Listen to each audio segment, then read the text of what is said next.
Hey there. Welcome to the very first episode of Who Cares?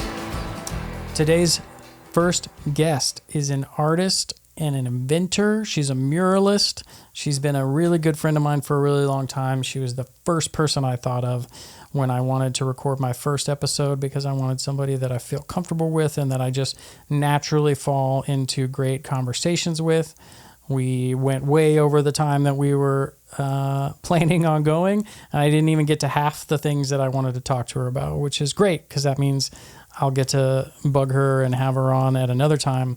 I think that you will absolutely love her. We talk about starting over. We talk about the creative process. We talk about our relationships to social media and how it affects what we do, especially what I'm about to be doing with this podcast. And we have a lot of laughs along the way.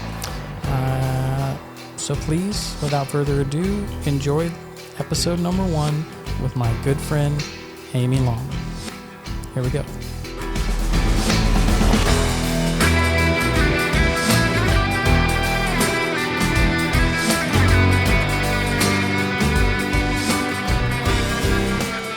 How do you feel? I'm nervous. Yeah. I didn't think I would be this nervous, but I am. Well, if it's all shit, you can scrap it, right? Pull that in a little bit closer. You can just slide it I'll towards just you. sit like this the whole time. Yeah. You know, not on your neck. Okay, does this rotate? Yeah. There we go. You want it a little like more pointed right towards your mouth. So like the opposite way of how you turned it. Like that. Oh yeah. You're a pro. I'm a pro. You've done this a couple times. I actually have been on one podcast one time. Yeah, I was going to ask, have you done a podcast before? Is this okay if I put it on this side? Yeah, you can put it wherever.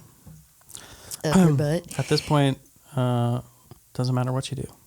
Oh, are we recording? We're recording. Oh, well, shit you're already on on a the shingle. podcast. I tell you what. Welcome to Who Cares? Welcome to Who the absolute Cares. first guest to ever be on this podcast. I feel honored. May or may not have more guests. It's going to be, yeah. Well, yeah. Yeah. But I think you will. No, I definitely. I mean, we've got a number Who will of listen? guests. That's the question. Yeah. No one will listen except my mom and maybe your mom. I don't know if my mom will. No. Alex will. Alex, well, okay. So Alex we got will 2. listen. We have got 2 2 listeners. Woohoo. And that's all that we need.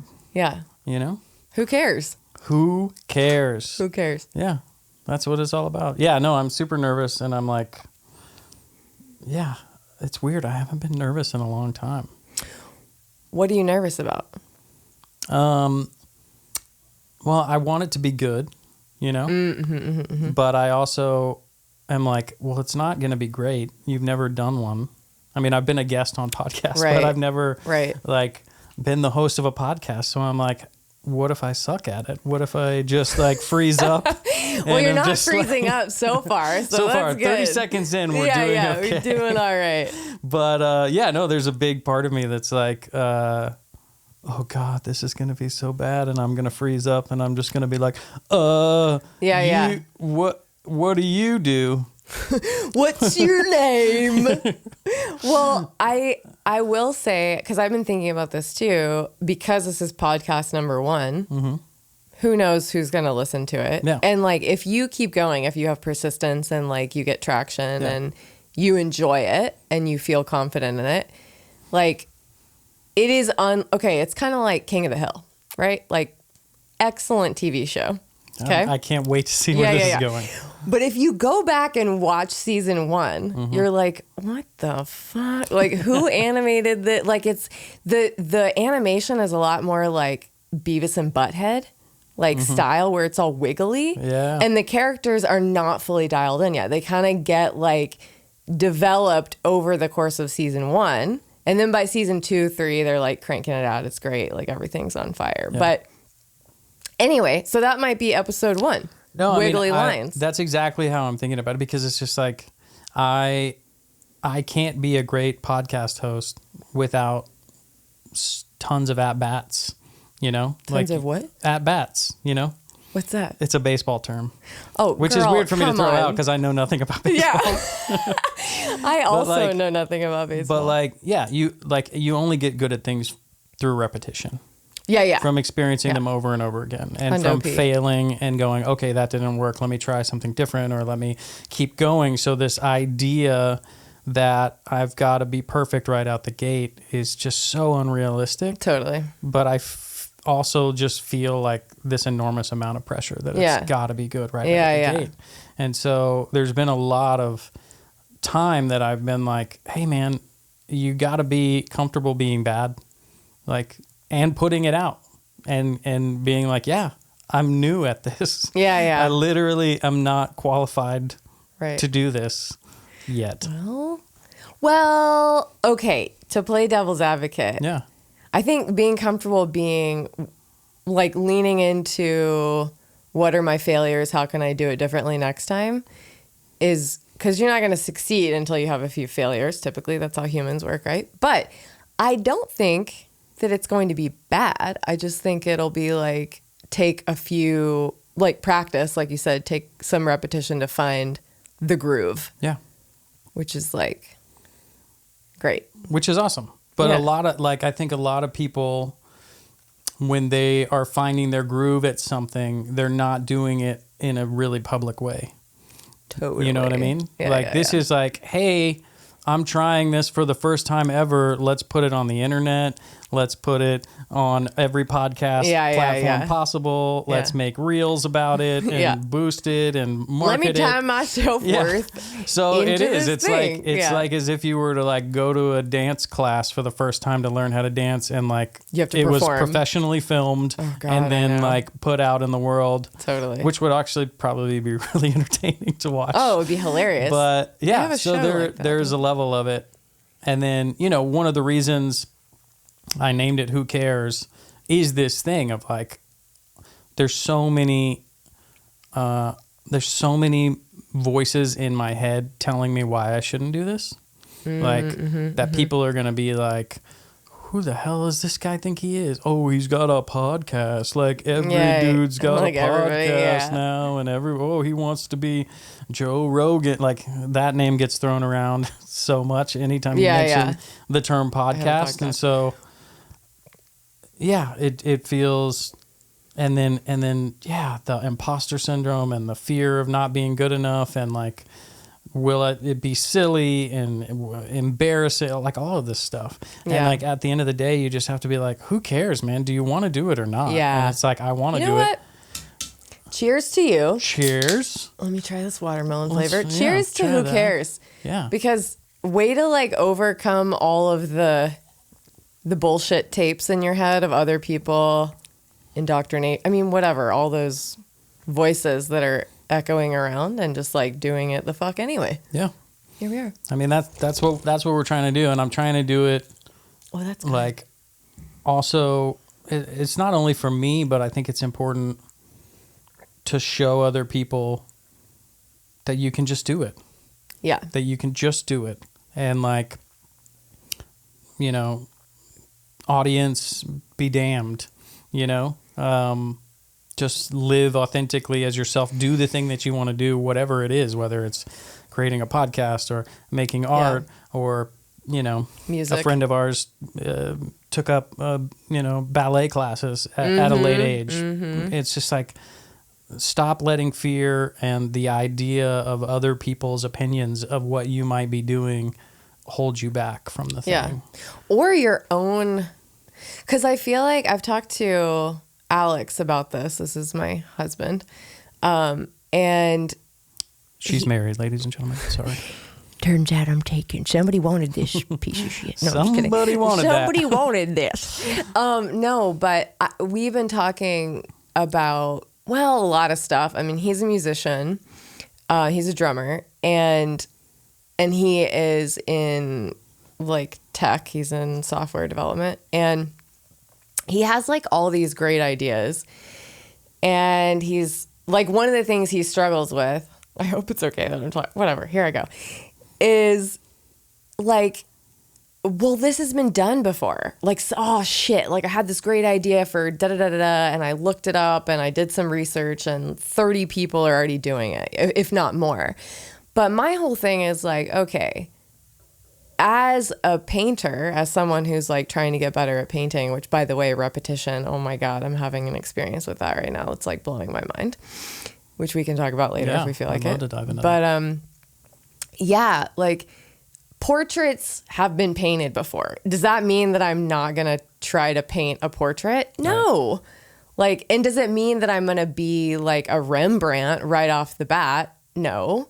But like, that's not what's driving me. You know what I mean? Like and this morning we had a very interesting conversation about AI and discouragement like around that especially for people like in tech or whatever, which I don't relate to. However, just the idea of like the human spirit behind creativity and like what drives you, you have to find like, you got to tap into that shit that's like deeper than it's already been done before, or like AI is going to fill that gap anyway, or, all the discouragement around it.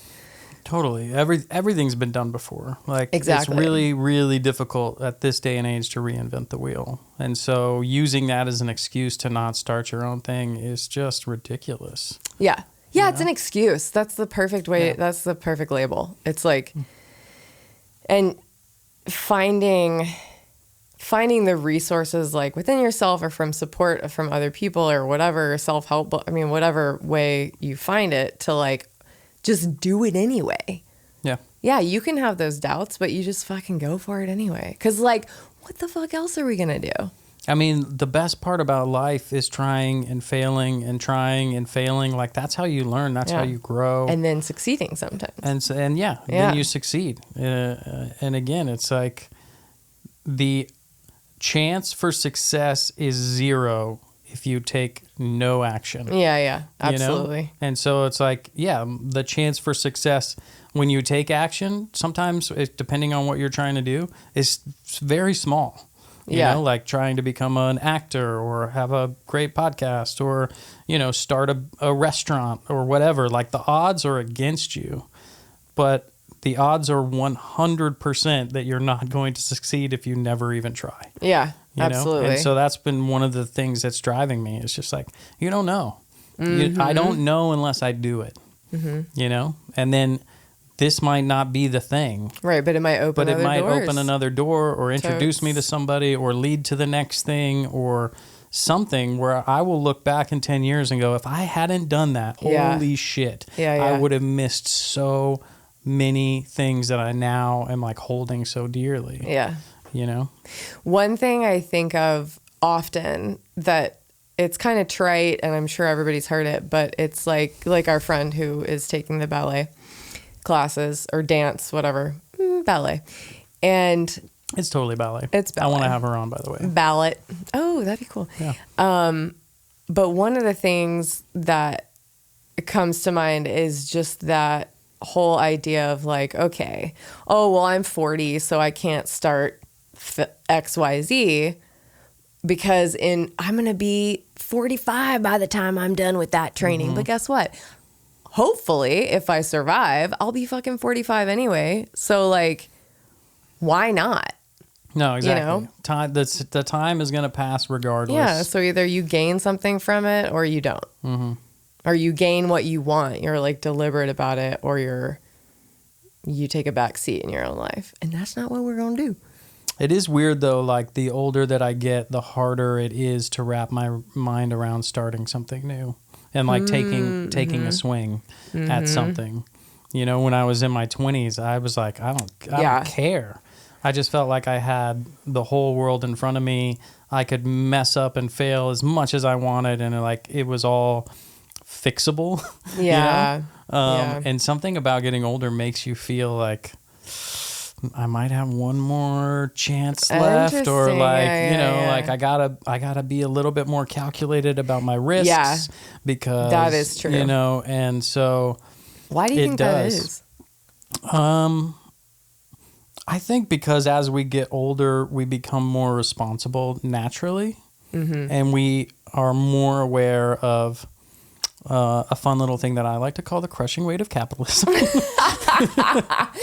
Okay. And it's harder. Like when you're young, like when I was young, I had zero problems with like sleeping on a floor in an apartment in LA Yeah. where 4 other people lived and we all shared a bathroom, and like I wasn't concerned that like a girl wouldn't want to hook up with me in that situation, because like the other 20-year-old girls in Hollywood were also doing the same thing. Exactly. So like now it's like, oh, well, if I'm sleeping on a floor, what woman is going to want to date me? And like, if I'm not making enough money, I'm not going to be able to afford health insurance. And, you know, the rising rents, even though they've kind of gone down in Austin. But, you know, there is a silver lining a little bit. I think, yes, there totally. I think for me, it's more like the crushing weight of age, like, and just knowing risk, like being able to see risk and potential catastrophe, where when you were in your 20s, teens, 30s, even, like you didn't see it as clearly because you've lived more life. You've experienced catastrophe probably, or you've seen other people experience it and you're like, that is not a risk I'm willing to take, right? Like very recently I was telling someone about just the shit that, you know, I would do when I was younger that I think about now, and it makes my blood turn cold. Like and quite literally there was this one time, I think I was 16. No, whatever. I was somewhere between 16 and 19. And my friends and I, stone cold sober, during the day, hiking these cliffs, and we were going to jump into the water. And I jumped off like a 50-foot cliff without knowing how deep it was. And like I had thrown a rock in before to see. And now, because you know how deep the rock is going. Oh my God. I think about that now. I'm like, that is wild. No, you could have broken your back and died. But there's no way in hell you couldn't pay me to do that now. So, I mean, that's a very tangible kind of stupid example, but it's like... No, I think we're a lot more brave when we're younger. Ignorance. And it's because of ignorance. And I think it's also because we're like, at that age, we're pumped full of hormones that are just blinding us to everything. And your frontal lobe isn't fully developed until you're like 25 or 26. Yeah. And it's also like, it's interesting. I just thought, like, when you were talking about why it gets harder, you know, small children are fearless. They're so close to the ground when they fall. Like, it's not a big deal. Their center of gravity is like, boop. It's just like, they can fall and tumble and roll all day long. And the taller that you get, so I've heard, I can't really, you know, the older you are, the more it hurts. Yeah, the farther you have to fall. Yeah, and so 100%. It feels that way too about getting older. Like if I take a risk, there's a lot more that I've gained that I could potentially lose. Yeah. Right. And so the stakes just get bigger. Luckily for me, like I think about people that are married and have children, and taking a swing or taking a risk, starting a business, quitting your day job and moving to another country or something like that. It's just off the table. You can't, it's so hard to take that kind of a calculated risk when then you're also providing for a family. And having, but people do it. Huh? People do it. People do it. And I think those people are superheroes. Yeah. Like when they're just like, screw it. Shakers and movers. Yeah, I love that. It's very inspiring. I have some friends who moved to You have friends? Colombia. I do have some friends. You're one of them. Remember? We agreed to that a long time ago. We agreed to tell people that. No, burn. No, you're talking about our friends that moved to Colombia. Yeah. Yeah. With kids. With kids. Yeah. And it's actually, they're thriving. Yeah. I don't know if they're going to come back. I know. Anyway. Yeah. I need to give her a call. Likewise. Yeah. Yeah. Big time. Well, I want to talk about your art. Yes. For those that don't know, this is my friend Amy Long. Hi. There's an intro part that I will record separately from this that describes her, but she is an artist, a really wonderful artist here in Austin, Texas. And your work, it often blends reality with fantasy, and you have this like childlike playfulness to a lot of your pieces, but then some of it's like really dark, like some of the stuff that I really like you have a couple pieces called The Dilemma, Lovers, a really visceral piece called The Origin of the World. Oh, yeah. You looked at my website. Electrocardiogram. And then you have these like really playful pieces. Bananas, which is a really, really fun one. And your Monster Truck series, which is like... levity. I think it's a very popular series. Yeah, that whole series was called Levity. Yeah. Which I feel like encapsulates how do you decide which elements of the real world to incorporate, where you let your imagination take over? Like, talk about your process a little bit. That's a good question.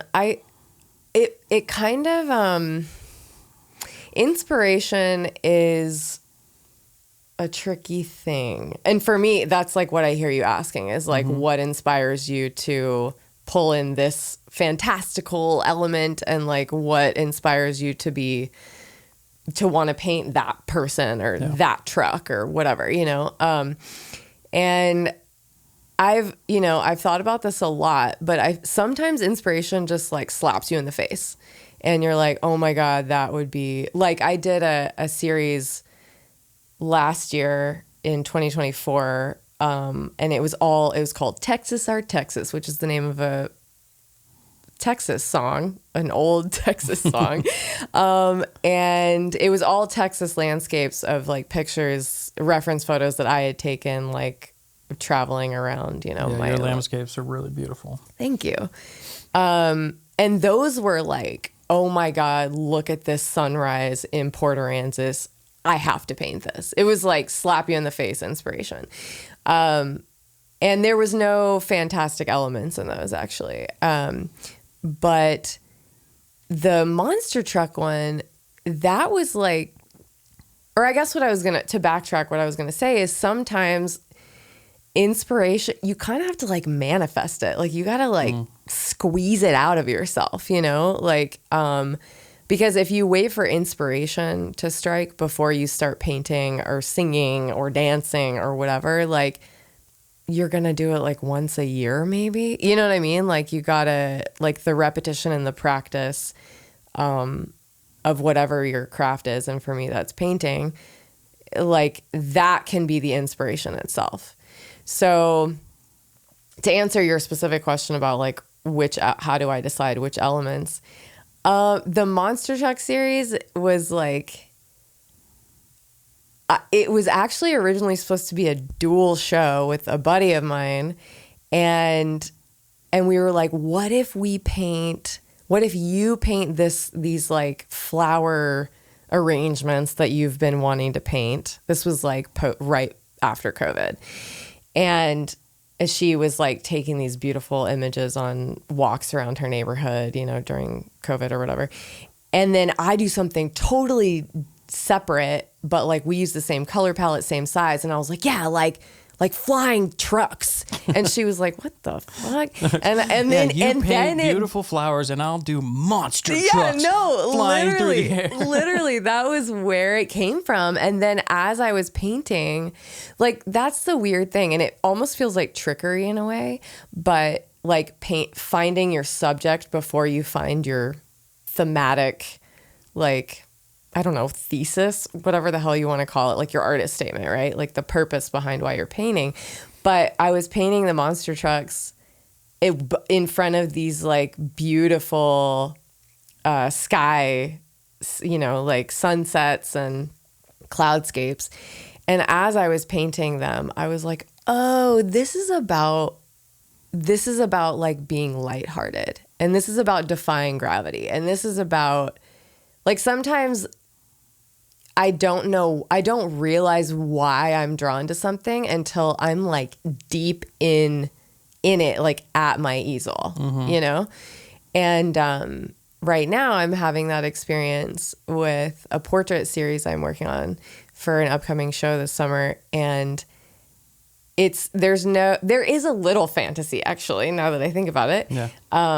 But the clothing that the subjects are wearing, and the subjects are my friends and family, I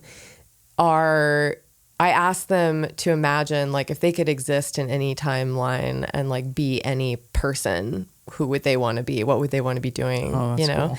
And like, would you want to be a milkmaid in the 18? I don't know who would want to be a milkmaid. I don't know. I want to be a milkmaid. I want to be a milkmaid. Do you want to be wearing a bonnet? I don't know.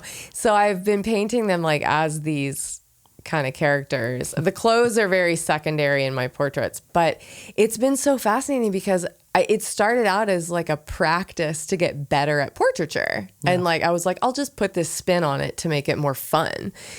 And as I've been painting it, I'm like, oh, this is like actually super fucking reverent. And I'm like almost tearing up right now. Like, as I've been painting these people that I love and I've known forever, I'm like exploring my relationship with them. Like, it's impossible to not just go into like every crevice of your mind while you're painting like the pores on someone's face that you love. Yeah, you're so hyper focused on this individual. Exactly. So it's like so much reflection and overwhelming gratitude for these people. So that's got to be super cathartic. It really is. It's been really fascinating. And so that was another thing. Like, I was originally going to name the show something totally different, and now I'm like, it's just about my family, you know? Yeah. So it like takes on a different life as you're painting sometimes. That's so cool. Yeah. No, that's really interesting. You're talking about your creative process, and I was like just thinking about writer's block, because like I have never been able to create art in the way that you create art. And when I talk about artists, I usually mean drawing, painting, like visual art. And it's like one of the things that I've always been so jealous of. But when I look at a blank piece of paper, I see nothing, you know? Yeah. And when I meet people that are like yourself, I'm so jealous of people that see a blank piece of paper or a canvas and they go, I have so many ideas. You know, I know what needs to go here. I want to fill this space. And visually, I just do not operate that way. But as a musician and a songwriter, like having writer's block, but knowing that you have to write songs, you know, being in the studio and being like, hey, we have a record coming up and we need to write music. And you're just like, it reminded me of what you were just saying. Like, you kind of have to force yourself into this space where it's like, all right, do the thing. Yeah. You know? Constraints. There have to be the constraints. 100%. Yeah. And I don't know if this makes you feel any better, but to like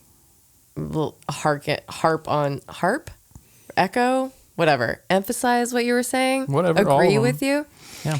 I like that one. Agree with me. That's to good. agree with you and tell you how right you are.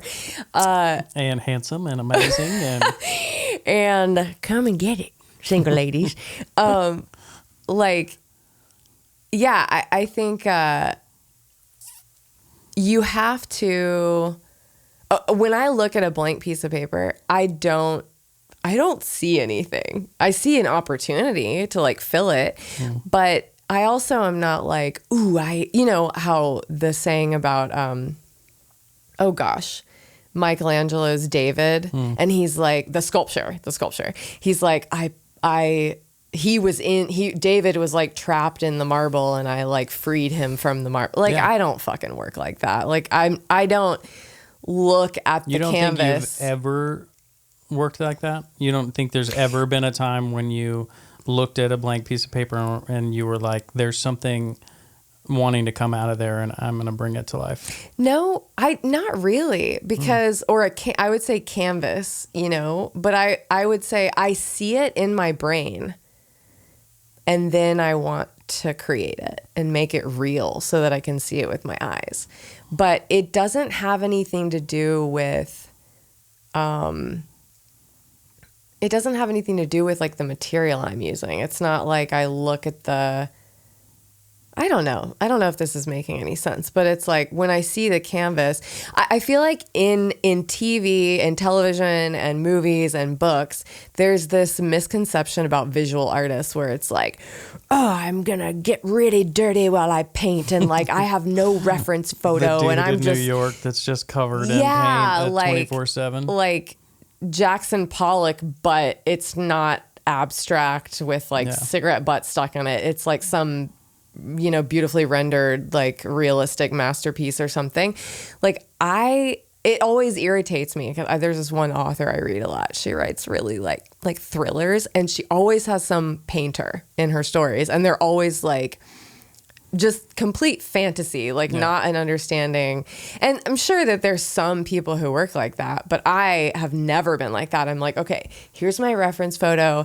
Here's like the amalgamation of references that I'm going to use. And like, here's what I want it to look like. And it's very deliberate. You know what I mean? So anyway, I don't know if that like touches on. No, it makes a ton of sense. I think everybody's process is like really unique. But I never really put the two together, like writer's block and feeling uninspired potentially to create art. And then, having those constraints that kind of push you. To like, I need to make something. Like you recently, you had a residency. In Turks and Caicos. Yeah, which is right. Wild. Yeah, it was beautiful. How was that? Well, it was amazing. It was, you know, I kind of came up with my own schedule. I was there. It was very flexible. It was hosted by a family actually who they're just art lovers, and the wife teaches at one of the local like middle school, high schools there. She teaches art. And so I got to do a little demo for one of her art classes, a painting demo while I was there, which was it was cool. I was actually thinking about it this morning, and I was like, I want to do more of that, you know? Yeah. Like teaching. But yeah, so it was very flexible. All artist residencies are different. Like some of them you get paid to do, some of them you have to pay to be there. Some of them, which I don't really think that's an artist residency, but some people call it that. Yeah, some people do that. Yeah, and some of them you have to create a certain amount of work while you're there, and you have to donate it to the host, whether it's like a national park or a school or a museum or whoever, you know. This one was very flexible, like I said, and so there were no requirements for me to be there, but I kind of put some constraints in place.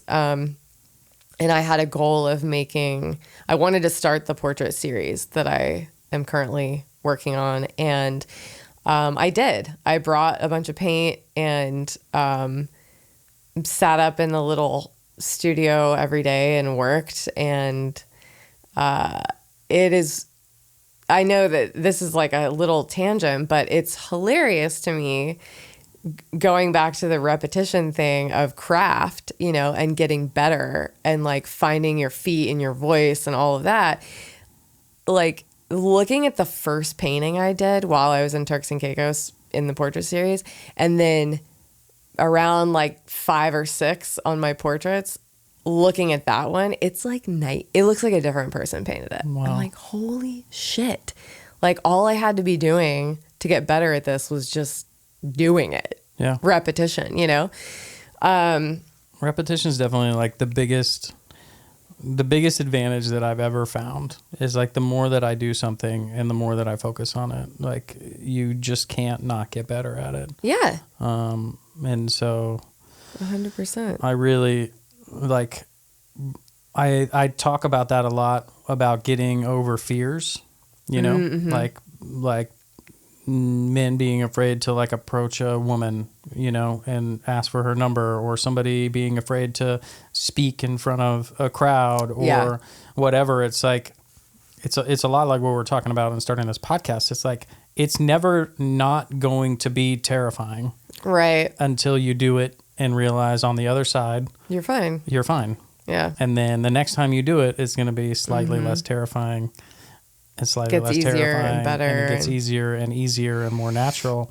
But I think a lot of people get stuck, like on that first attempt, because it's so overwhelming. It's so daunting. Just like this today. Yeah, Wanting to hit record on episode 1 is terrifying. Yeah. And once I do 1, then 2 is going to be less terrifying, and 3 is going to be less terrifying. Better. And before I know it, I'm not going to be nervous at all. It's just going to be like, oh, we're doing another one. Fun. This is great. I'm so stoked. Yeah.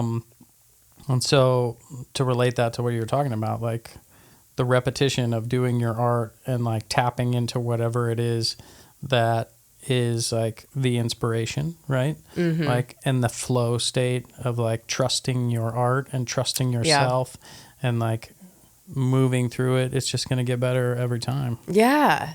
Yeah. And then I think to speak to everything you just said, like another element of that is you get over the fear, but also sometimes you just realize you don't like certain elements of whatever you're trying to do. You don't enjoy it, or you want to tweak. You learn like what tweaks to make for yourself, right? Like with painting, for example, I learned like a lot of little technical things that are very hard to articulate, like unless you're a super nerdy oil painter and, like, oh, I'm using Neo McGilp instead of Liquin as my whatever, like.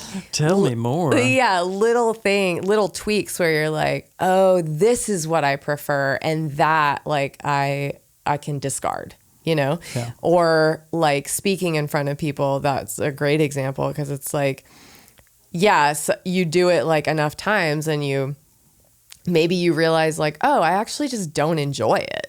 And like, that's okay. Totally. You know what I mean? Or I need to shift the way that I'm holding my bass guitar because, whatever, you just like learn, there's so much that comes out of practice. And the art of doing. The art of doing, like taking action. And like just the whole idea of like, nothing will change if you don't do anything differently. If you don't, 1,000%. Yeah. Man, it's so simple. And action, like, I tell a lot of people this, but momentum is the most real force in the world. Like, and so the more that you take action, the easier it is to take action, the more forward momentum that you gather, like spiritually, emotionally, artistically, like going to the gym, whatever. Like once the ball starts rolling, it's hard to get it to stop. But when you stop, inertia is a son of a bitch, dude. Yeah. The inertia of like trying to get that fixed object to start moving again is super difficult. Yeah. And so. And I think to like jump in, I think a lot of that is like, what are the barriers to entry? And it's like, for most things that are worth doing, there's going to be a significant number, small, probably like tedious, but like barriers to entry. Like for this podcast, like how much equipment did you have to buy? You had to set it up in here. You had to like organize the time and like get the graphic, the logo. Like there was a lot. Yeah, it's a lot of stuff. Did. And there's a lot of stuff after that. Like the things that I'm now like, I'm like editing the video and the audio and uploading it and creating social things and like doing like ad reads and like all this stuff. I'm just like, how do I even do that? And I'm like, doesn't matter right now. Yeah. Doesn't matter right now. Right now it's step 1. Yeah. Step 1 is, well, I think we're really at like step 17 or something. Yeah, yeah. But like, like there's so much that goes into it. And like one of the things I've been really stoked on is like I haven't been in a creative flow state in a long time.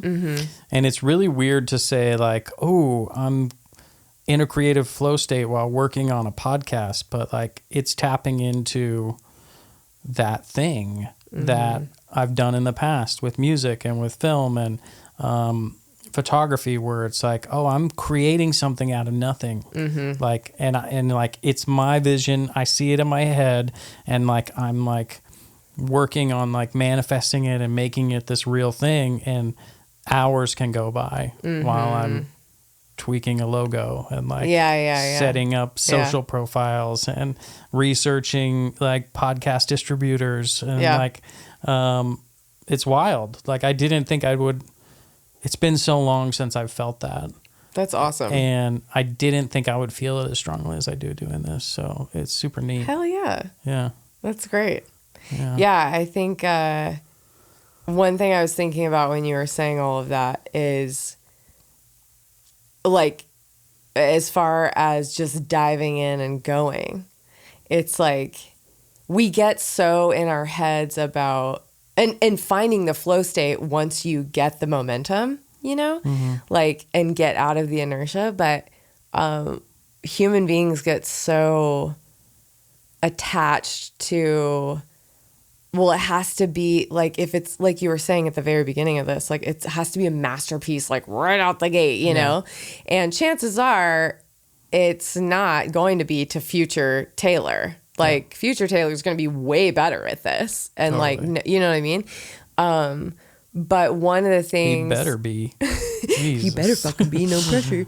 One of the things that I have to remind myself so often with painting is like, don't be too fucking precious about it. Like just go, you know? And like if I don't know what to paint, like once I finish the series, I don't have a plan for what's next. Like I don't fucking know what I'm doing, but like I'll have like a few different ideas. I'll be like, you know, talking about it with other artists or my husband or something. Like, should I paint people? Should I paint shoes? Like, should I do a series of unicorns? Like, I don't know.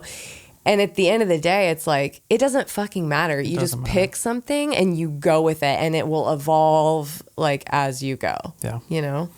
Yeah. No, you said don't be so precious about it. And it's like one of the things I keep trying to remind myself is like, stop taking yourself so damn seriously. Yeah, you know? yeah. Like, stop it. Yeah. It is not a big deal. Yeah. Like, art is not meant to be this like heavy perfectionist thing. It's supposed to be this playful, beautiful, natural expression. And same with this. It's like like I was like, oh, I gotta come with these hard hitting questions. I'm just like, no, dude, like just be yourself, just chill. Yeah. Like, don't take yourself too seriously. Yes. Don't try to be perfect. Yeah. Just show up and try to be present and like have a good conversation. And, you know, maybe hit some points that you want to hit, but like just trust that it's gonna flow the way that it's supposed to flow. Oh my God, trusting the flow, man. I have okay, so not to keep talking about art, but we started. So everything is relating to each other right now. It's great. But like on my easel, I have these little notes, like, and I want to put one up there that just says, trust the process. Cause like I will get halfway through a painting and like I'll become too like, you know, precious or reverent with it. And then when you become too reverent with whether it's a song or a podcast or a painting, you like start overworking it and it gets muddy and like, well, for painting, it gets quite literally, it looks like mud sometimes. And there's something about just like that very often I'll get halfway through a painting or however 3/4 of the way through and I'm like, I hate it, you know, and I'm like ready to flip the table, like so to speak, literally and figuratively. And then, you know, you have to like step away and then you come back and it's like, oh, actually it's not that bad. I just need to like do little tweaks here and there and like, but coming back with a fresh set of eyes like always helps. Huge. Yeah. But yeah, I mean, I know so many musicians and filmmakers that just like, it's so easy to overwork something to death. And then it's like, you had it like really good. Yeah. Like with very little effort. Yeah. And then you overthought it and you overthought it and you changed and tweaked and changed and tweaked. And you can drive yourself into insanity. Yeah. And it's like at some point you just have to you have to let it go. Yeah. You have to call it done. Yeah. You have to call it done. Dude. And then you have to put it out in a way that like, then you can't change it afterwards. Yeah, you know like release it. Yeah, release set it free. Post it, whatever. Yeah. And then it's like, okay, now that it's out, I can't. This is it. And yeah, I might still be like, oh, I wish I could change that little thing, but you got to let it go. But it's out, and no one will notice that No. other than you. No. You're the only one. Exactly. And one of the things that I have currently on my easel is a quote that this painting professor of mine said in when I was in college. And he said, the only reality is the one that we show them. Mm-hmm. Like, these motherfuckers are not going to see the reference photo that I see. Mm-mm. Like, if I want to tweak that person's hair or the car fender, or I want to tweak the song or the podcast, like, nobody's going to know what it was supposed to be, like, in the back of my head. Like, It is what it is. You just got to be like, done is better than none. You know what I mean? Totally. And, like, set it free. Like, you can, release something that you didn't tinker with forever and people will love it. And you can release something that you did tinker with forever and people will love it. Yeah. And, like, no one's going to hear it and go, I wish the snare drum was a little quieter. If it was just a little quieter, this song would really pop, But I know so many people that get obsessive over those little things. Totally. There's this little detail right there, and it's like no one sees that. They're hit by the overall emotion of the whole thing, and they don't see the details. Maybe some will. Some people. But, like, that's not why you're doing it. Mm-mm. You do it to, like, make a better one next time and, like, have the experience of, like, birthing a creative child. 1,000%. Yeah. I'm interested. I've always known you as someone who does art, but from the outside looking in, it felt like there was a moment where you went from I'm Amy and I like to do art sometimes to like I'm Amy and I'm an artist. You know what I mean? Like publicly you kind of made that declaration of like, no, I'm not a person that does XY job and sometimes I dabble in art. Right. It was like, I'm coming out as an artist. Yeah. Like that is what I do. And I'm really interested in that because it ties into how I feel about releasing this podcast because it's like you have to kind of make that declaration. Like identity. This is what I'm doing. This is who I am. And so like, what was that process like for you? And like, do you remember that transition? Yes. Yeah, I think that's very interesting that you noticed that and you articulated that really wonderfully. When I moved back to Austin after travel and college, like in 2011, I took a summer job in the service industry that was supposed to be a summer job, and it ended up being a career, like a 15-year long career in the service industry, which afforded me the freedom to do fun stuff on the side, right? Like you said, like I sometimes did art, but I started painting again in 2018. I had taken a 10-year break after art school. I was really burnt out and I felt I did not want the pressure of like moving to New York and trying to like make it and be like hobnob with the right people and play the whole game, and I really wanted to be of service. I wanted to help people. And I didn't see a future in doing that in the art world, which was very naive of me. Now I look back on that and I'm like, oh, that was really like some religious indoctrination, like something else, right? Like that's not reality. I don't believe that anymore. But in 2018, I felt inspired to paint Captain Jean-Luc Picard from Star Trek, and for my now husband as a gift because he's obsessed with Star Trek. And nerd. He's a nerd. Which, by the way, I've gotten so obsessed with TNG now. Like the next, it's so good. Your nerd level has gone through the roof, and it's like amazing. Thank you. Yeah. But yeah, so I picked up a paintbrush and my oil paints, which I still had, and I was like, oh yeah, I love this. And I'm like not bad at it, And so I really struggled once I got back into painting. I really struggled with my identity of, am I an artist or am I a hobby artist? Like, you know, like meeting somebody and being able to say like, yeah, I'm a painter, and owning it, like fully owning it. Not so much like identity as much as like not feeling like a fake, you know what I mean? Like, I guess imposter syndrome, but like it was nerve wracking because I knew I was really scared. I had taken such a long break and I had some mental health stuff going on. I was very nervous about people looking at me and like not celebrating the work that I was producing, you know, like it's terrifying if you're not used to it. But again, to go back to what you were saying, like you practice it and you do the public speaking or whatever it is over and over and over again. And now it's like, oh, I don't care if that person doesn't like my painting, like, because I know somebody else will, you know, but I'm kind of rambling, but it took a few years of doing art and making things consistently on the side and having support from important people who are important to me in my life, to build up like confidence and like the skill to own it, you know? And then finally, okay, so speaking to the service part of it, like the giving back and like being a part of solution in the world, like I went to grad school for a couple of years during COVID, to be a therapist. And because I was like, this is how I'll do art on the side and I'll be a therapist and I'll be of service to humanity, you know?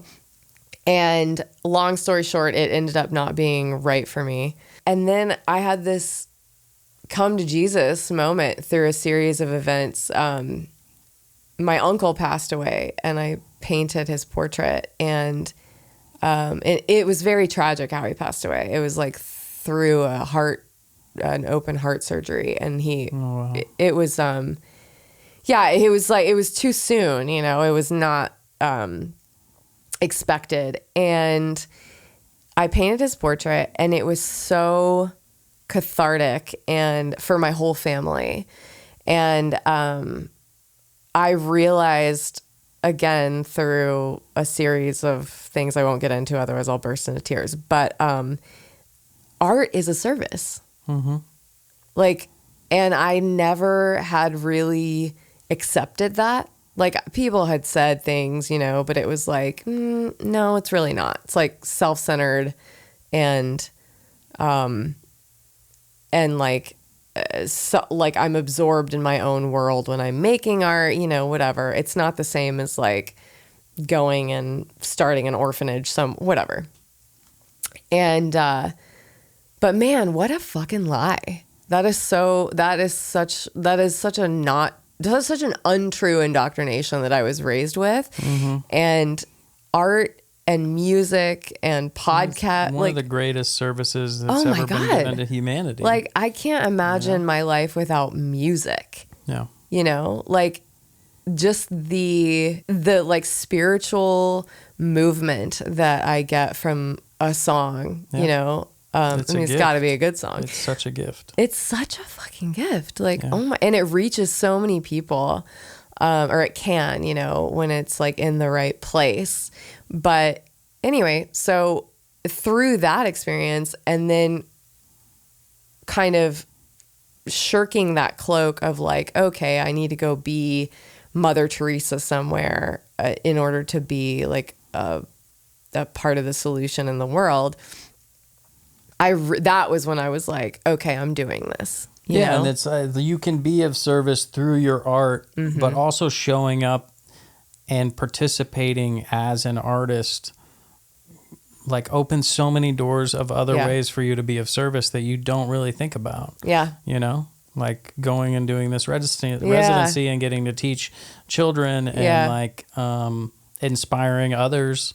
You know, like that's one of the greatest things that we don't talk about enough is like doing something bold and brave and putting something out into the world. Like it always inspires other people. Like even if you're not conscious of it, even if they never tell you, like there's somebody sitting at home that is doing something for the first time tomorrow because they've seen other people do it. Right. You know? And so we have to have that in the world. We have to have people putting things out because it's constantly feeding and churning and like creating new artists and new creators and inspiring people to go, oh, if they did it, I could do it. Yeah. You know? That whole process of declaring oneself and like coming out and identifying with it. I struggled with it when I was really like started doing a lot more photography back in the day. Mm-hmm. And I have a lot of friends that have struggled with it as well. And it's like one of those things where like, it's going to feel really weird in the beginning, you know, and you will feel a lot of imposter syndrome. Yeah. And I'm like having to remind, it's so weird because it's like, I've been through this before and now I'm doing it again with the podcast where I'm like, I'm like having to post on social media. They're like, I got a podcast. And like, because it's new, it's just like, oh, of course, sure, whatever. But it's like if you do it and you show up and you're consistent with it for a year, 2 years, 3 years, like eventually no one thinks of you any other way. Yeah, totally. Than like, oh yeah, he has a podcast, you know, like, or she's an artist. Yeah. Or yeah, he's a musician. But like the first time you post your video with your guitar and like, here's a song I wrote. Terrifying. People, you're like, oh no, people are going to think I'm like trying to be something. Trying too hard. Yeah. Yes. Oh my God, that's exactly how I felt at the beginning. It wasn't even, now that we're kind of deconstructing this, it wasn't even as much imposter syndrome as much as I was so afraid of what other people would think. Not that ding. You know, like fucking self-centered, like, I mean, not in the, you know what I'm talking about. That self-centered, like, how do I come across just like so nervous about people's impression of me. And the funny thing is, I don't know if you've had this experience with the podcast, but it's like, I didn't have anybody reach out and be like, you suck. No. You know what I mean? Like, what the fuck are you doing? Stop. Yeah. You know, like, no one will reach out and say that. That you know personally. Because it's all like in your fucking head. But some people might think that. Some people might think I've that. thought that when some people post certain things. Sure. You know, so it's like, and I think that's where it comes from. Like, we're I cast like judgment projecting it on other people. And so then I'm like, oh, well, people are definitely judging the hell out of me because I'm saying I'm going to record a podcast. Yeah. You know? But that's the weird thing is like, I saw this interview with Tyler, the Creator, the other day. And he was like, I'm crazy, man. And you have to be crazy to be an artist. You have to be crazy, you know? And I was like, I forget how he put it, but it was very simple. Like, I told people at one point, I'm going to move to LA and I'm going to get a record deal. And people were like, sure you are, buddy. Right, you know? Right. And I moved to LA and I got a record deal. And at one point, I was like, I'm going to make a movie. I'm going to make a documentary and I'm going to like get a bunch of famous people to be in it and I'm going to make it and put it out. And people are like, sure you are, dude.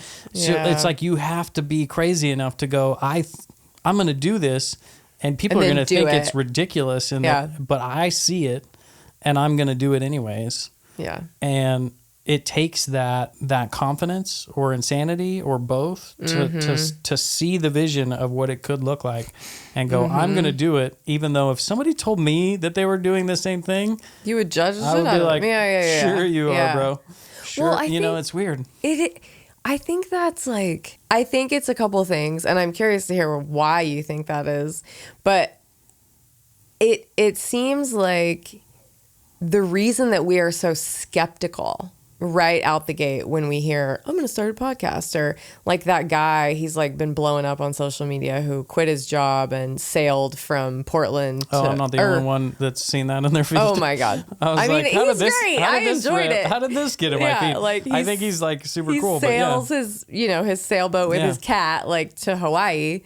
And, but he did it, you know? And so it's like, okay, that's the crazy factor that Tyler, the Creator, is talking about, I'm guessing, right? It's like you have to be crazy enough to mute, like just keep hitting mute on the discouragement voices, right? Whether it's yours or whether it's other people's. And, but I feel like the skeptics in most people come from so many people, like the majority of people say, like, are a lot of talk, and it's sad, you know, like, or it's discouraging. It can be discouraging because how many times have you heard someone like a peer or someone who was like in a position of authority that you respected say like, I'm going to do this thing, and then there's no follow through. Yeah. Like that's the average. Totally. And so like it makes sense that when we hear someone say, I'm going to move to LA and I'm going to get a record deal, our first thought is to kind of like, you know? Well, yeah. And it's, I think it's incredible that so many people want to do things like this and they can't do it. Like they can't get to the point where I'm at today, right? Because of all the shit that you have to go through to actually do it. Mm-hmm. It's terrifying and it's a lot of work, and you have to tell people, and you have to get people involved, and you have to like, whether it's like, starting a band or becoming an artist or, you know, deciding that you want to take acting classes, whatever. I mean, there's the arts and the creative like pursuits are so looked down on as like, what a like trivial almost or something. Yeah, it's trivial. Like I can't think of the word right now, but like what an immature decision. Right. Like, shouldn't you be working on getting a better 9-to-5 job? Mm-hmm. Shouldn't you be, you know, trying to maximize your 401k contributions? Yeah. You know, like what is this thing that you're going to go do and pursue that's so silly to so many people that wish that they were doing it? Yeah. But they just can't really get over the hump of like to actually walking the walk. I think that's a huge issue that you just touched on is like, I think it comes from envy, a lot of it, like not necessarily the skepticism, but the like the naysaying, you know, it's like so many people don't give themselves permission to go sail from Oregon to Hawaii with their cat, you know? And I mean, obviously that's a little more complicated because your life is at risk, but or maybe not, maybe that's just an excuse, I don't know. But like, I mean, I think a lot of it again is just envy. And it's interesting that I worked at a corporate job for the last like 4 years. I no longer work there, but they had a really great remote policy, and I lived abroad for like you did almost 3 years. And it was like something that they encouraged. Like it was in their company culture, like work wherever you want, blah, blah, blah, post about it. We want to know, like, you know, and help us inspire the rest of our team. Yeah. And people at that company would tell me all the time, I'm so jealous of what you're doing. Yeah. And I'm like, we work at the same place. Right. How are you jealous of what I'm doing? You can do it. Yeah. And they're like, but we have a house, and what will we do with our furniture and blah, blah, blah. And I'm like, you have to like do a lot. You have like to figure out the logistics. Sacrifice a lot of stuff and like put all your stuff away and sell things and blah, blah, blah. But like, that's what is necessary to go do this thing that you are telling me you wish you could do, but you have 100% the same opportunity to do it as I do. And yet you choose to not. And instead, be envious of those that are. And so there's the people that are willing to do it and take the risk and go through all the bullshit. Because like moving abroad it's not easy. It's really uncomfortable, and you have to like make a lot of sacrifices. But it's like, if you want to do it, then do it. Yeah. You know. Yeah, that's so cool that you did that.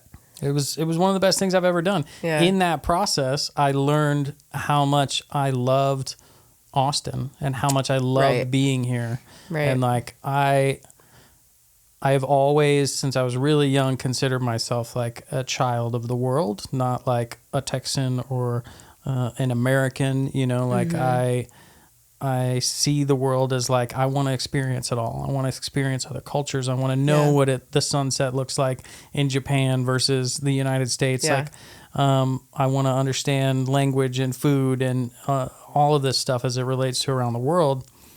But there's this weird thing, and I really beat myself up a lot because I was like, man, I felt lame because I want to go back home. I want to go home. You know, I miss. Turns out you have a home. Yeah, I miss America.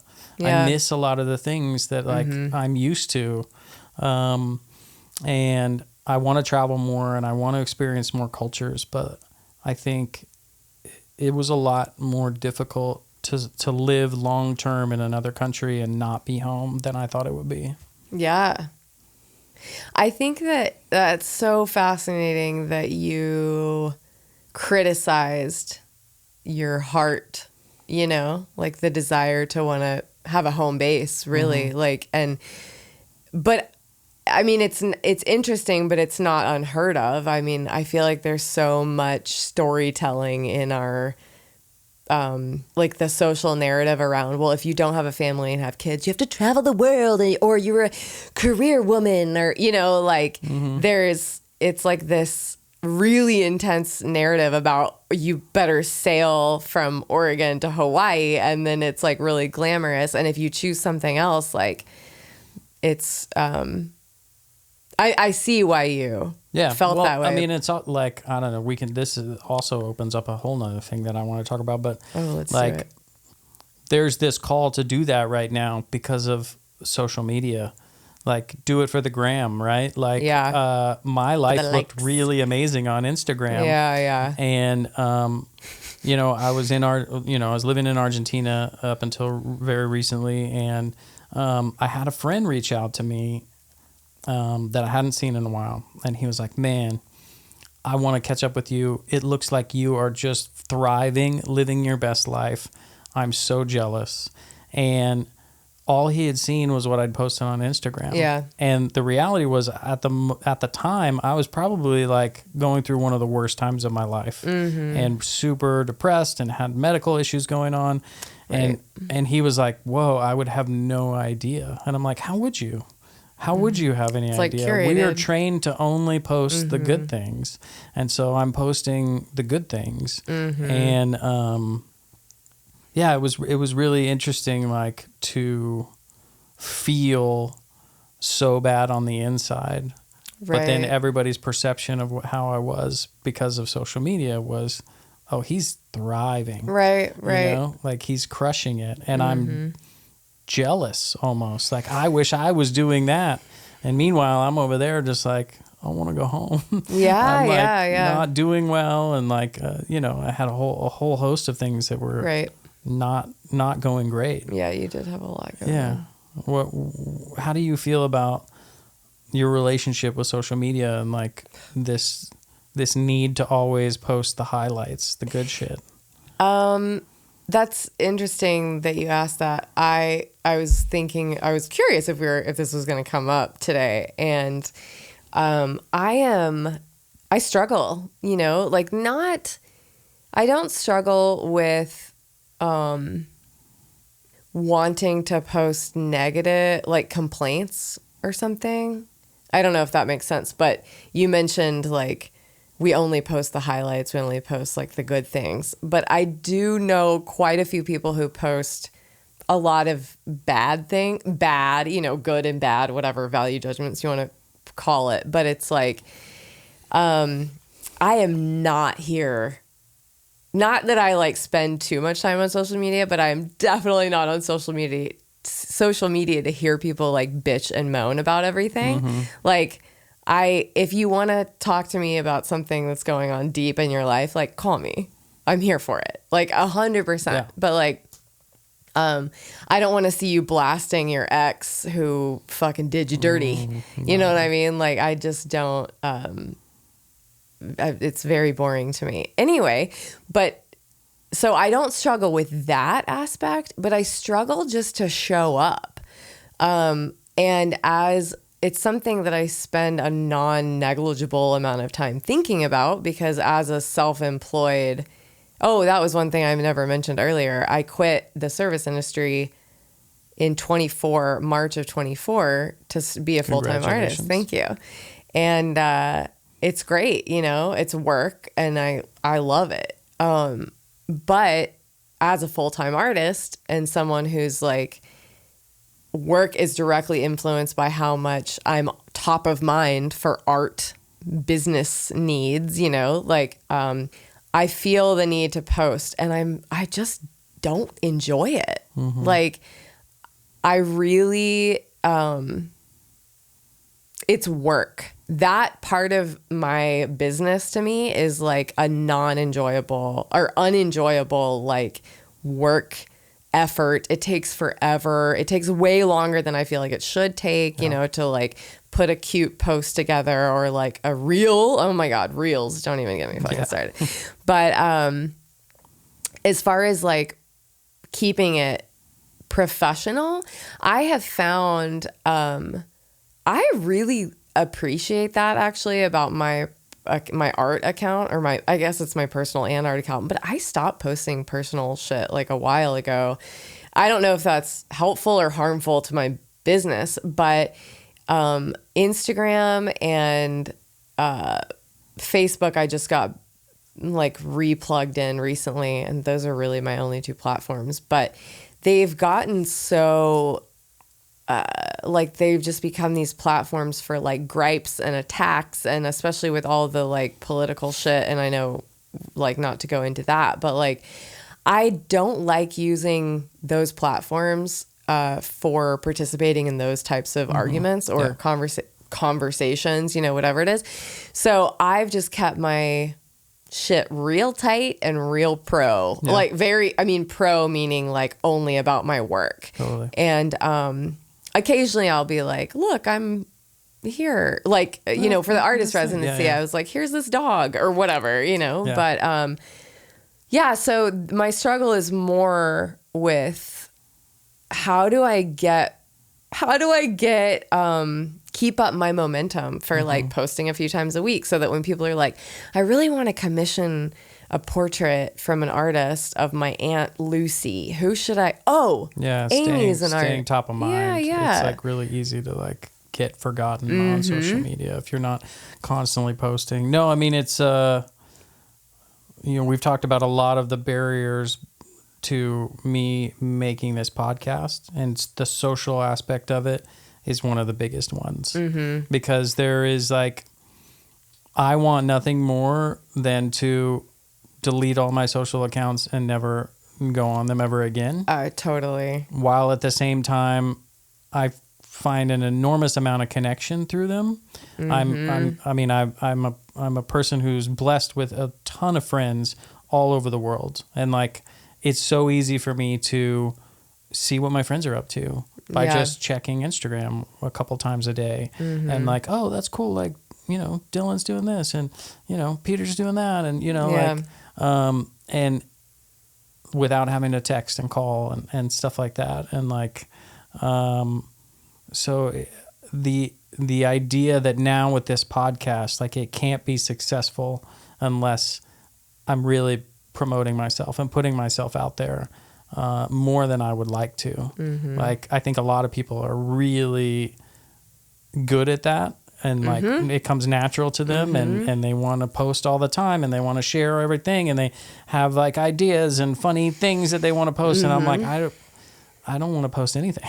I don't want to post anything. I haven't wanted to post anything in forever. And now when I do post things, it's like, it feels like a requirement more than joy, you know? Yeah. And so it is very, it is one of the biggest downsides, I think, to creating this podcast, is like, I'm going to have to force myself to participate way more than I want. I have wondered, and I don't know if this is something, I'm sure you've considered this at least at some point in the future, but I'm like, I've considered hiring help, essentially, like from a business perspective. Absolutely. Yeah. I've considered like hiring out some I don't know, like somebody who just enjoys it more, be like, here's what I want. And I would preview things like before, but yeah, I've worked with a lot of artists that do that. And, you know, I think for me that is definitely something that will happen with this podcast, because I just can't. Yeah. You know, if you like want me to record videos and blah, blah, blah, and like give you footage and, you know, if you have an idea, like but like the managing of it, the posting of it, like the scheduling of it, it's just so not fun. It's so not fun. It's terrible. And so, I hate it. Yeah, it's definitely one of the worst parts about being a creator and like putting yourself out there. And there's so many people who feel that way. The other thing to kind of go back to complaining on social media, complaining about social media on social media, fucking cracks me out. But I'm like, I don't do it, you know, and I feel like but you know, I see it because I see other creatives, like other visual artists be like, fuck, you know, like I'm having to do this thing, da da da. Like, I mean, I had a big breakup with photography because of Instagram. You know, like because everybody thought they were a photographer, or what? Because I hated posting on Instagram. Oh yeah, and like it became this process of like, I work for hours on a photo, and I'm like, oh my god, it looks amazing, and like, what do I then do with it? I post it on Instagram, and then like that's it, you know? Yeah. And then the post becomes like the judge of like how well I did. You know, I'm like, oh, this is one of my favorite photos ever. And it's like, oh, it only got 100 likes. Yeah. Well, I guess fuck me then, right? Like, maybe it's not that good. And like, then comparing myself to other photographers, I'm like, I'm way better than this photographer. Yeah. And he's getting thousands of likes on his photos and I'm not. And so then I need to be doing something that maybe I should be posting every day and only on Wednesdays at 2 o'clock. Let me figure out the algorithm. Yeah, I'm like trying to figure, and it just became this thing where it's just like, I don't even want to touch my camera, because the second I pick up my camera, all I see is that process. Oh God, amen, brother. Yeah, and so it was really, it kind of broke my heart, because like I'd gotten to the place right before COVID when people were starting to approach me about doing gallery shows, like exhibitions, and I was like, okay, maybe that will be really cool, like printing, and getting them up there.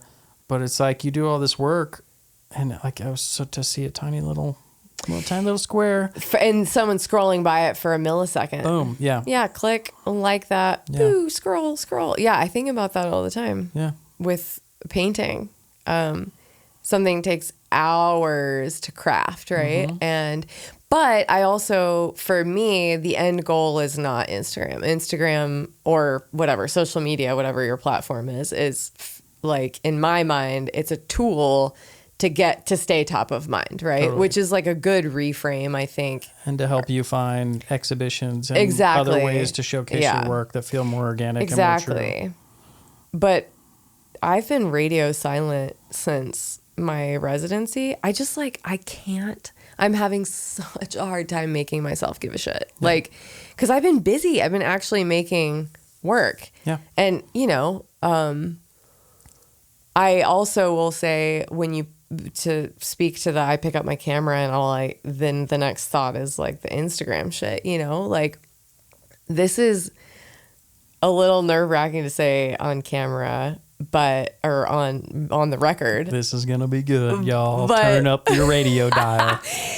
Well, it's a little embarrassing. Maybe it's not embarrassing. Maybe it shouldn't be, but I will be legit like deep in a painting, like just jamming out to my music and like super, you know, like up close to the panel or canvas or whatever.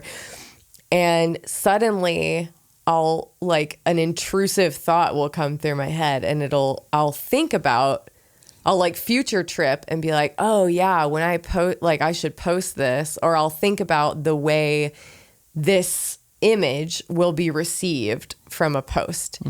And I shit you not, it's about 20 to 30 seconds later, like clockwork every time, my heart rate skyrockets.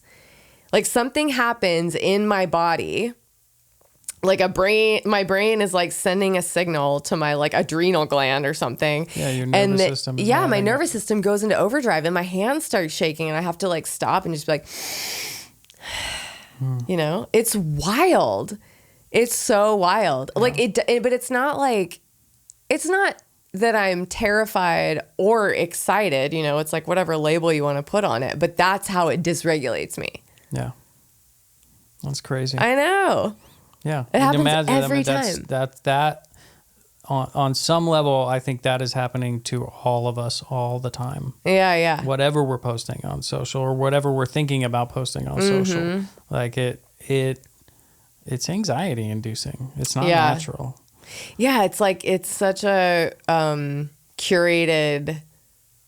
Like, it's not like human beings weren't built to have eyes on all people at all times, like all around the world. Like our brains just aren't structured for that. I mean, I'm sure there's plenty of science behind it. I'd be curious to hear more from somebody who knew what the fuck they were talking about. But like, yeah, I mean, it creates a constant comparison system in your brain of like,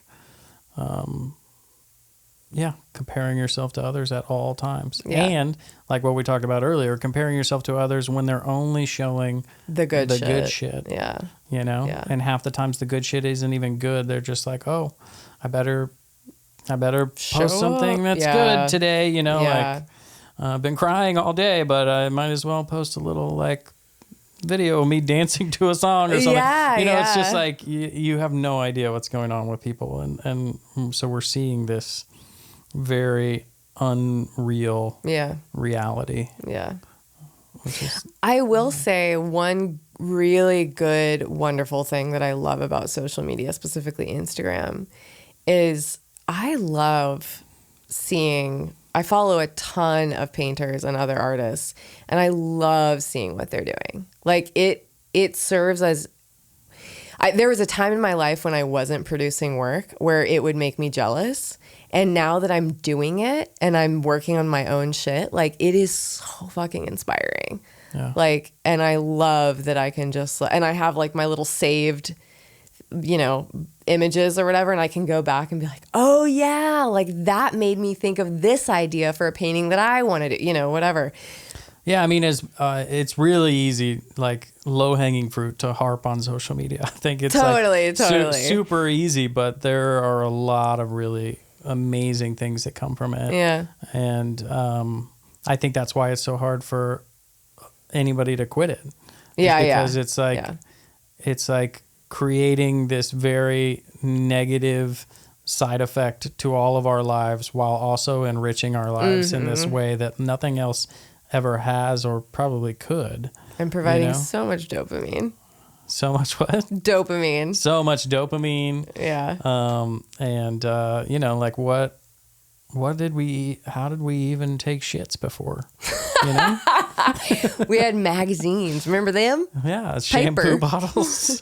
Just let me read the ingredients on my shampoo bottle. I squirt out this. People used to do that.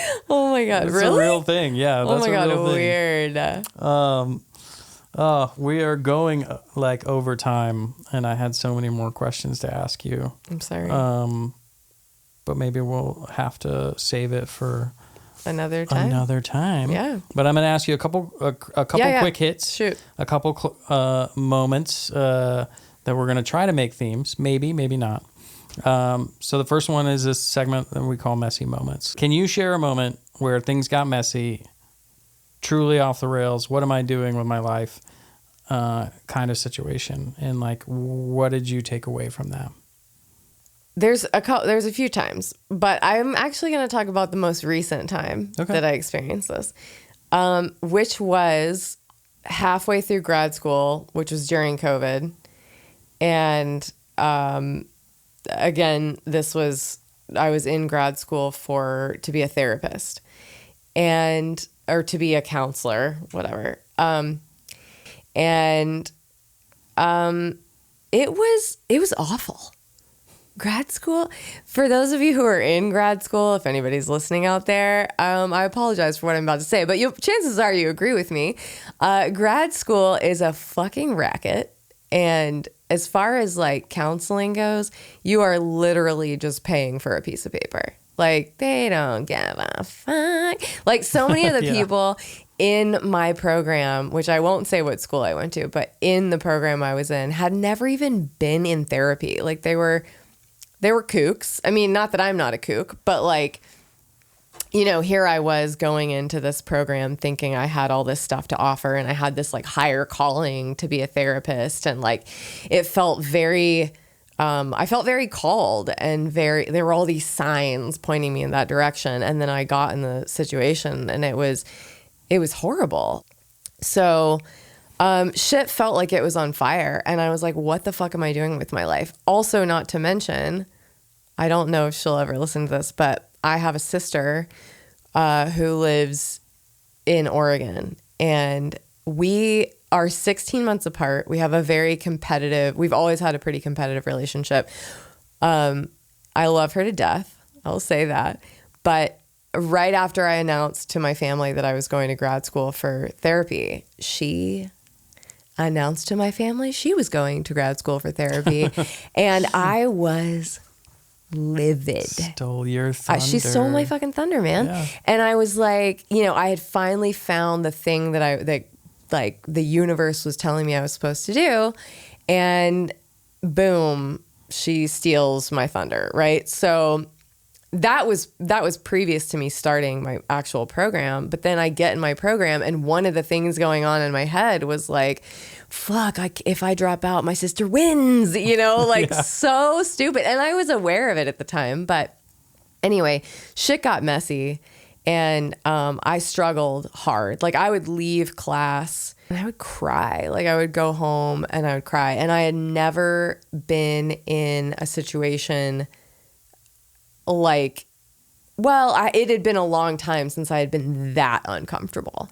And what was going on was a lot of things in my identity were being challenged because of the way that the school is run. Not the material necessarily, or like my grades were all A's, like that wasn't the issue, but it was a lot of the politics that were being brought into the classroom. And it was a struggle, and I had to challenge a lot of my old ideas about the way that the world worked, and like the role of teachers and the role of classmates. And like, basically I had the rug just like completely ripped out from under me. And I was like, well, I guess I'm changing my entire identity. And when you go through an identity change like that, your reference points are fucking gone. Yeah. Like, and if you don't shed your old skin and go through the identity change that you're being called to go through, well, guess what? You're going to live in fucking pretense for a long time, and you're going to be massively uncomfortable.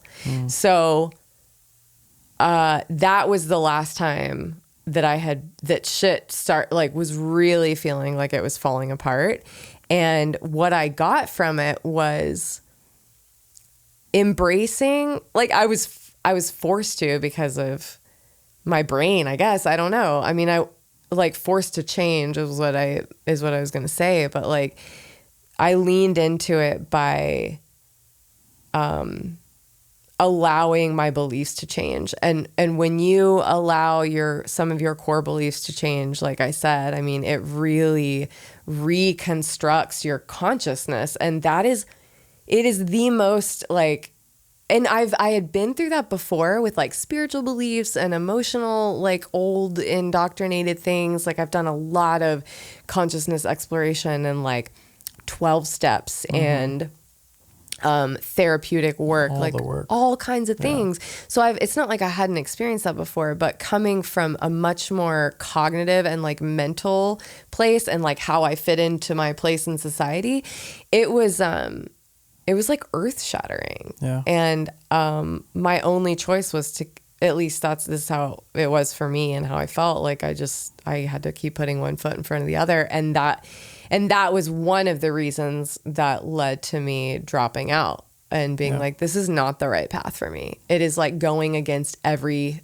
fucking grain in my being. And and then of course that paved the way for me to like lean into who I actually am and where I want to be, which is like making art. Yeah. You know? Amazing. Yeah. Those journeys are like so uncomfortable, but so necessary. I feel like we all have to go through those like moments where it feels like the universe is just kind of ripping us apart and then putting us back together again. And like, yeah, like you said, just super disorienting. But then you kind of come out of it and you're like, oh, wait, these pieces fit better than they used to. Yeah. Like shedding skin, man. Yeah. Like a snake. Like a slippery snake. Okay. Couple quick ones. What is something that you used to care way too much about and now you could not care less? Oh, God. There are so many things. That's really hard. Okay. The number one thing that comes to mind, this is so stupid. Nail polish. Nail polish. When I was like a teenager and especially like a preteen girl. Yeah. Oh my God. I had like, Obsessed. I was obsessed. I knew every name of every color I had. I probably had like 30 nail polish colors, which, you know, for like 1996, that was a lot. And I envied the people who got to come up with the names, like, you know, like Flirty Sunshine or whatever. I don't know. Like trying to remember. There was one I remember. It was called Fiat. Yeah. It's still burned in your mind. So it's burned in my mind. It was like a teal, like deep teal. Anyway, I was obsessed. And this like went on through high school. I will say I'm really grateful that fake nails and like gels and like all of that shit wasn't in vogue when I was that age, because I would have like gotten super oh into my it. God. And now you could not I care could less not about. fucking care less. I never paint my nails. Yeah. I trim them from time to time, you know, and that's about it. Thank God. Yeah. That's hilarious. I love that answer. All right.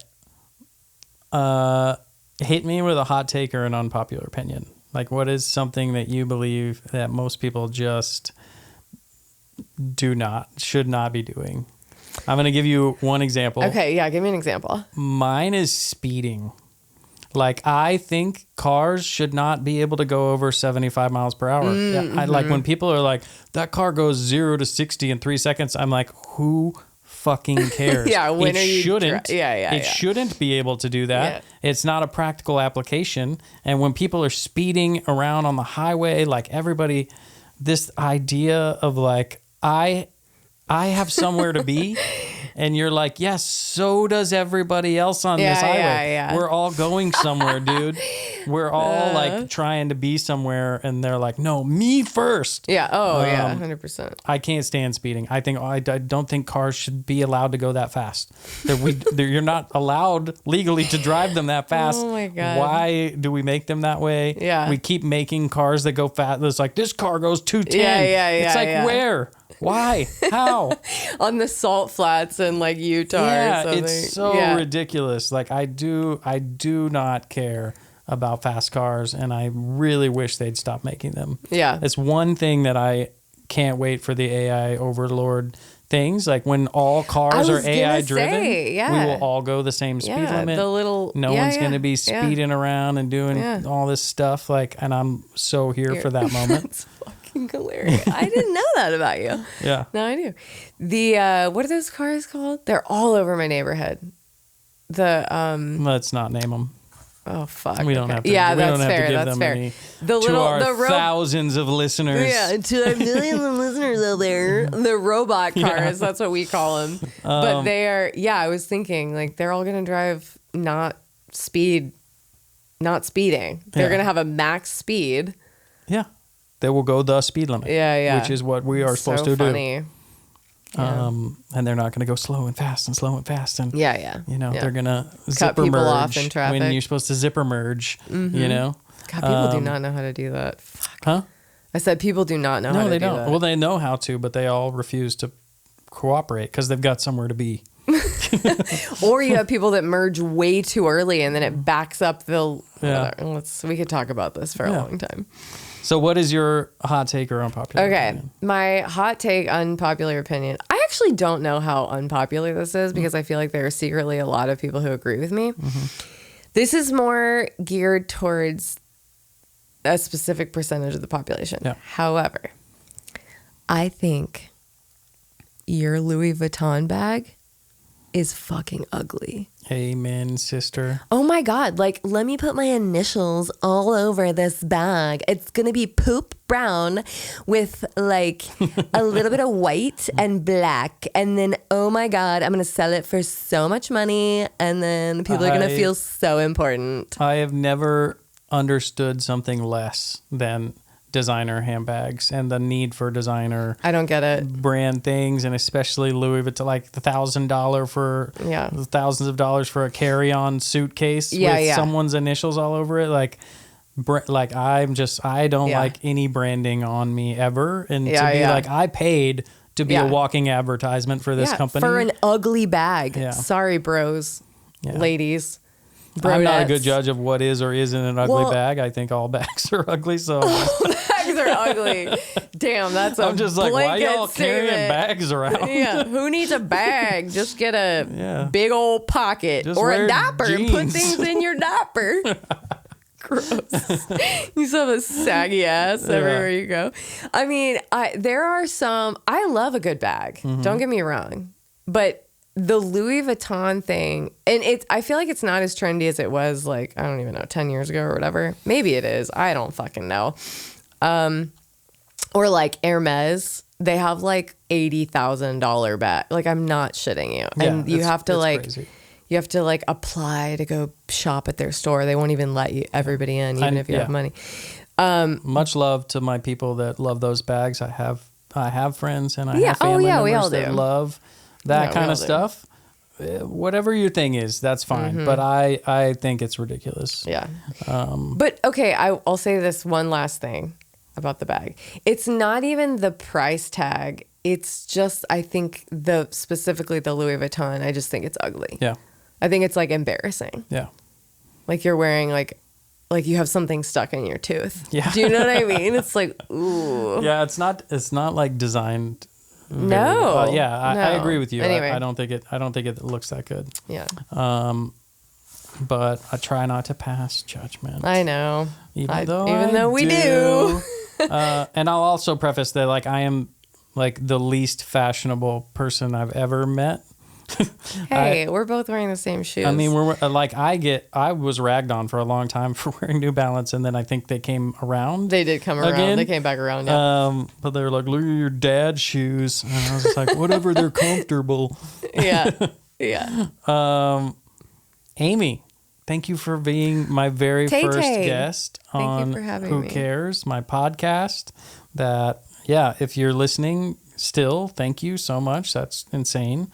You need to check your priorities because what are you doing with your life? What the fuck are you doing? But I really, really enjoyed this conversation. I really enjoyed all of our conversations. You were one of the first people I thought of when I wanted to do this, and one of the first people I told. Tell people where they can find you. They can find me on Instagram, as we've already established. Yeah. My handle is Rainbow Slayer. Rainbow Slayer. One word. That's right. Rainbow Slayer. And my website, amylong.art. Amylong.art. Okay, we'll leave those in the show notes. Thank you for having me. Thanks for being here. This has been great. If you're still listening, like, follow, subscribe, leave a review, all of that fun stuff. Share it with somebody that you think might appreciate this conversation. And that's it. That's all she wrote. Yeah. That's all he wrote. That's all we wrote. That's all we wrote. Bye, everybody. Bye.